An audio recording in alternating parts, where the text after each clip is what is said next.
Temos agradecimentos por tudo que fez pelo futebol, né, por todas as portas abertas que deixou para todos nós que viemos depois. Vida longa ao rei, parabéns. There is no argument. Pele is football's number one, the king. That might sound strange to you, but with each minute of this video, it will become clearer. The embodiment of being number one. We can all agree Pele was first.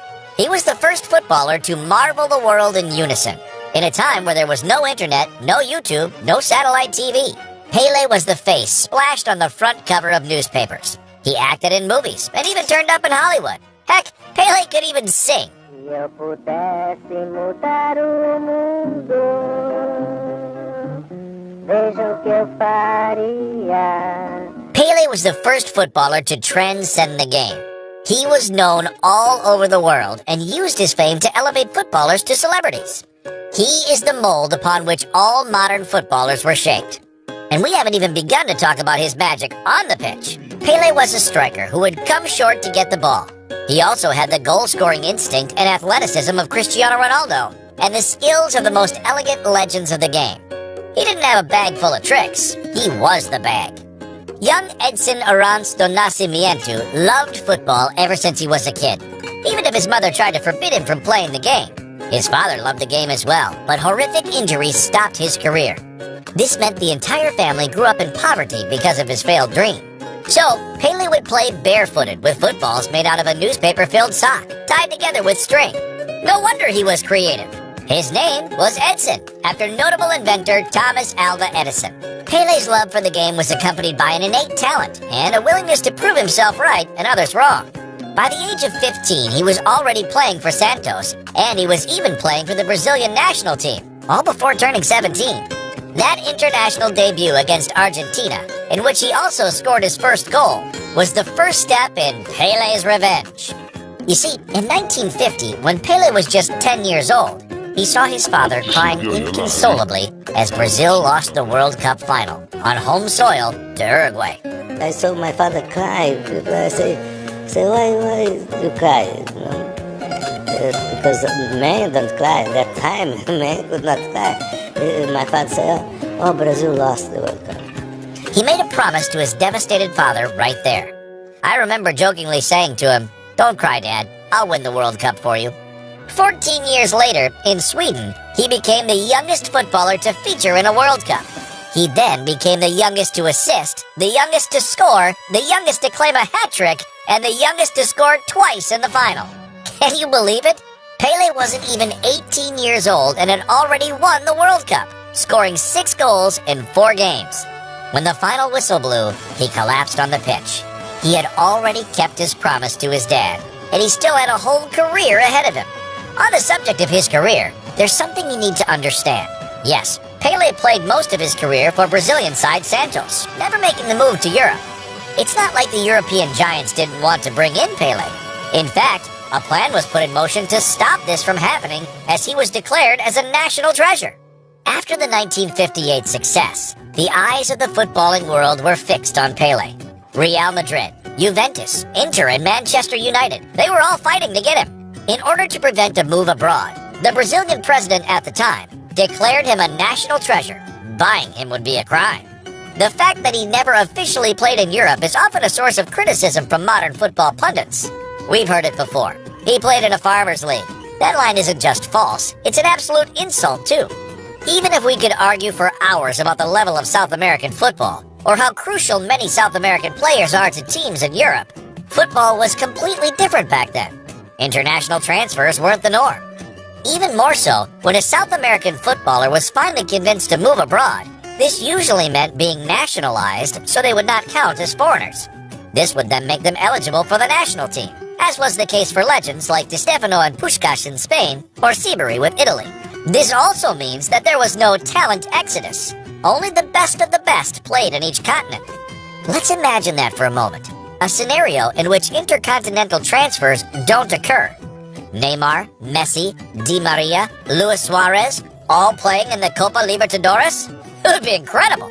So when the Copa Libertadores was played in Pele's time, this was the case. The cup was as hard-fought as the European Cup, and Pele Santos ruled the continent. They won 6 Brazilian championships, 10 Paulistas championships, and 2 Copa Libertadores.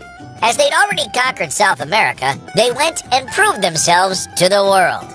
Pele took Santos on tour to win 2 Intercontinental Cups against the AC Milan of Cesar Maldini, Rivera, and Trapattoni, and the Benfica side of Eusebio and Santano. Santos and Pele's fame grew so big, they would extend their international tour and take their footballing show on the road. As everyone wanted to see Pele play, Santos cashed in on the experience. In 1959, the Brazilian team played 99 matches in South and Central America, then moving on to Bulgaria, Belgium, the Netherlands, Italy, Germany, Switzerland, Spain. You name it, they played there. "We were in demand," wrote Pele in his autobiography. The suits were very keen to cash in. By 1962, Santos' circus made it all the way to England, the home of the beautiful game, and Pele put on his show to sold-out stadiums across the land. The Guardian's correspondent at the time, Eric Todd, summed up perfectly the admiration commanded by Pele. When one considers the number of superlatives that are squandered on some inside forwards in this country, the futility of trying to find new ones to describe Pele becomes all the more obvious.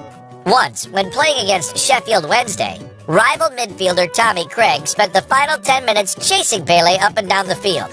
He wasn't trying to get the ball from him, he was trying to get his shirt. "I told the referee to give me a signal when he was about to blow for time, so I could stand beside the great man," Craig told the Daily Record. "When the final whistle came, I grabbed Pele around the waist until he had parted with the jersey." Other footballers were desperate to get a souvenir from him at a time when swapping shirts wasn't a thing.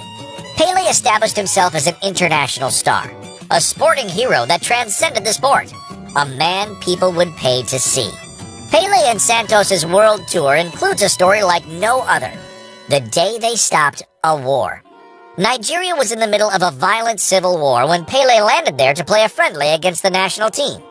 Both factions agreed to a ceasefire so the match could take place and Nigerians could celebrate in awe of the king of football. His Highness received his title by conquering the world with Brazil, not once or twice, but 3 times. He won the World Cup in 1958 as a teenager, and was part of the squad in 1962, though he was injured for most of the tournament. Mexico 1970 would be his last dance, and it would be a fitting farewell for Pele as the Brazilian team would play some of the most wonderful football ever seen.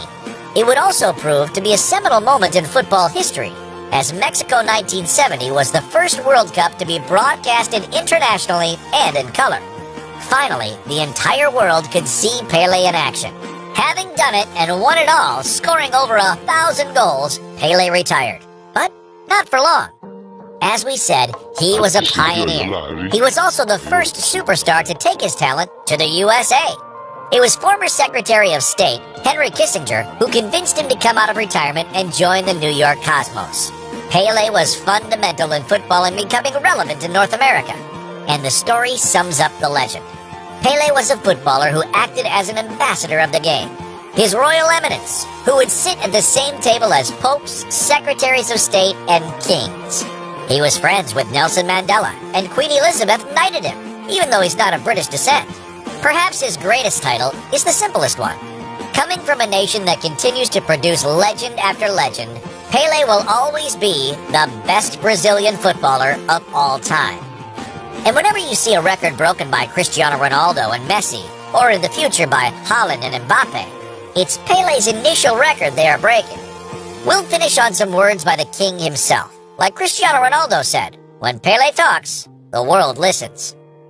I tease the player now. They didn't love the team, they didn't love the game today, they love the money because they go to the Real Madrid or go to Santos or go to Arsenal or go to Manchester. They are presented, they say, "I love Manchester." Tomorrow he go to Madrid, they say, "I love Madrid, I love Madrid." They love it who pay a little bit more. That is danger for the football. Àjíṣe bí Ọ̀yọ́ láàárí, Ọ̀yọ́ ò ní ṣe bí bàbá ẹnì.